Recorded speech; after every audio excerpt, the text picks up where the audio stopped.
আমার হাতে যে খেলনাটা ছিল এটা আপনাদের হাতে আজকে সারাদিন ছিল কিনা?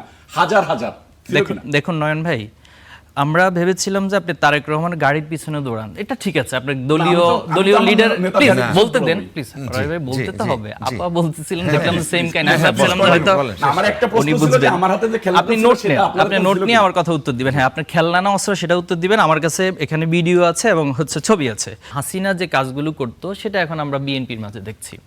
এরপর ছাত্রলীগ যে কাজগুলো করতো সেটা আমরা ছাত্র দল এবং দেখছি।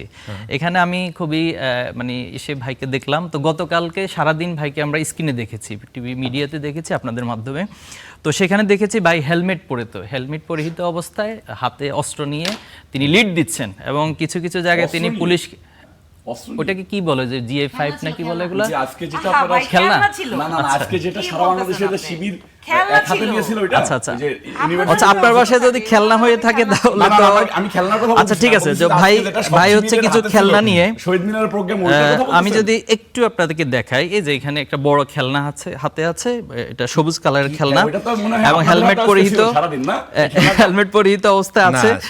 এরপরে হচ্ছে আপনাদের হাতে ছিল না, আমাদের হাতে না, এটা আমরা গণমাধ্যম বসা ছিল, এই অস্ত্রগুলো আপনাদের হাতে ছিল। দেখুন নয়ন ভাই, জিজ্ঞেস করতে ছিল কিনা? আমার হাতে যে খেলনাটা ছিল এটা আপনাদের হাতে আজকে সারাদিন ছিল কিনা?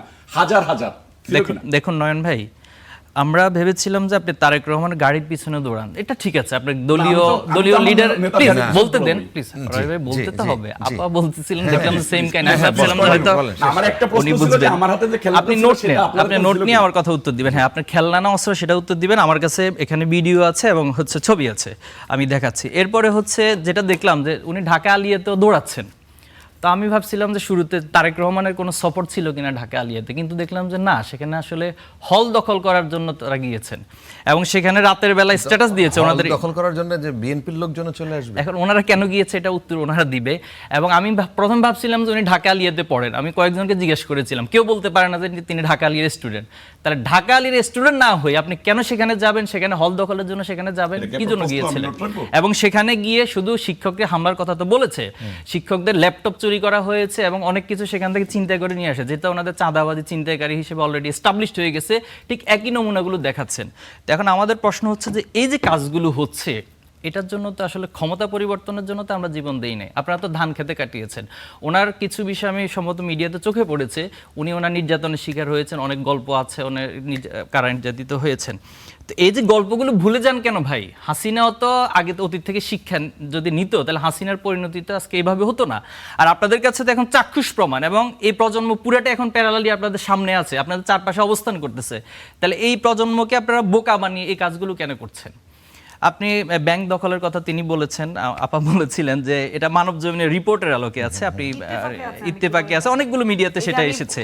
এবং 6 আগস্ট আমরা দেখেছি সময় টিভি চ্যানেলে ভাইয়ের নেতৃত্বে সেখানে সেটা দখল করার জন্য বলা হয়েছে। না, এটা নিউজ আছে। আপনি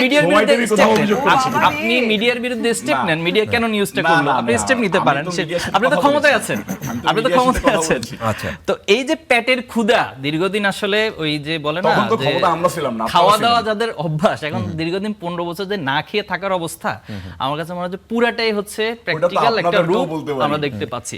তো এই জায়গায় এসে জুলাই আমরা কিছুটা আহত হই এবং আমার কাছে মনে হয় যে এটার একটা সংশোধন প্রয়োজন। আর যদি সংশোধন না হয় তাহলে জুলাই আগস্টের যে প্রজন্ম আছে তারা আসলে তাদের করণীয় ঠিক করে নেবে। আচ্ছা।